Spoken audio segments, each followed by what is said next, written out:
आता बातमी आहे मुंबईतून। मुंबईच्या चेंबूरमध्ये आंबेडकरी अनुयायी रस्त्यावर उतरलेत। सोमनाथ सूर्यवंशी यांच्या मृत्यूच्या चौकशीची मागणी करत रास्ता रोको आंदोलन चेंबूरमध्ये करण्यात आलेले आहे। चेंबूरमध्ये दुकानंही बंद करायला लावण्यात आलेली आहेत। आंबेडकरी अनुयायांकडून जोरदार आंदोलन सध्या चेंबूरमध्ये सुरू आहे। जी दुकानं सध्या उघडी दिसतात त्यांना बंद करण्याचं त्यांनी सांगितलेलं आहे। सोमनाथ सूर्यवंशी याचा कोठडीत झालेल्या मृत्यू प्रकरणी आता आंबेडकरी अनुयायी आक्रमक झालेत। दरम्यान पोलिसांकडून आता या आंदोलकांची धरपकड सुद्धा सुरू करण्यात आलेली आहे।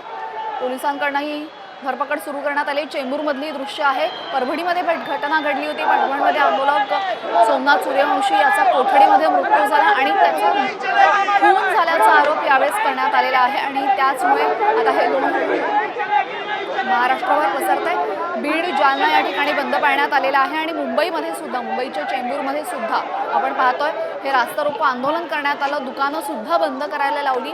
मात्र आता पोलिसांनी आंदोलकांची धरपकड सुरू केली आहे।